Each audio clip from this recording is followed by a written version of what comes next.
A country's economic health is often seen as a reflection of its political clout. Take the Eurozone, for example. Its members are frequently at loggerheads with one another. Italy and Germany, for example, have very different views when it comes to fiscal policy. But their differences are dwarfed by the economic might of the United States. America's GDP is nearly 5 times that of the Eurozone. It can print dollars, devalue them when it wants to, and borrow at incredibly low rates. So, America flexes its economic muscle all the time. But what if we told you that the economic tables are turning? And not the United States, but Western Europe just pulled off something the US couldn't for decades. And it has to do with energy. You see, since the 1970s, the US has been the world's largest net crude oil importer. Basically, it imports more oil than it exports, and this has given energy exporting nations considerable leverage over the US. They could raise or drop prices at will, and the US couldn't do much about it. But Western Europe has managed to decouple from Russian gas, and it did so without the help of the US. It's not like America was going to step in and help Europe with its energy needs. It wasn't going to sacrifice its own industries to help out.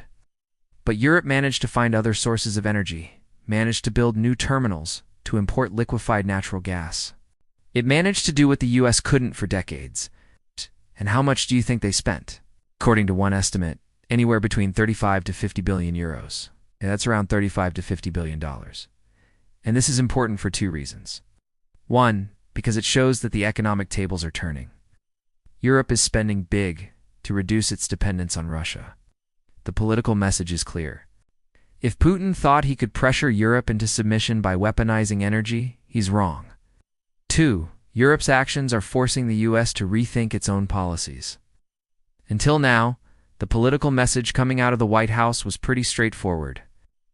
It would help train Ukrainian soldiers, yes, but it won't send in American troops. It would impose sanctions on Russia, yes, but it won't give Europe more aid.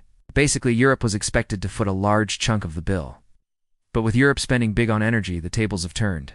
Washington may be forced to spend more itself. It could end up funding a larger share of the war effort.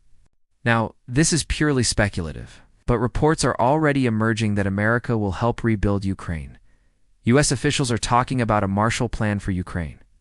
And this plan could be worth billions of dollars. The point is, Putin may have started the war, but it's the West that's propping up Ukraine. And as the war drags on, the costs are mounting. The US and Europe will have to spend more and more money. They will have to keep borrowing and keep printing money. And that could boomerang. Just look at what's happening in Sri Lanka. That country's economy was wrecked by the pandemic. Tourism disappeared and the government borrowed heavily to keep the economy afloat.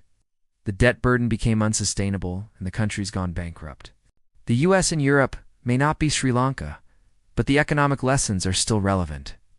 Printing trillions of dollars to fund wars can backfire.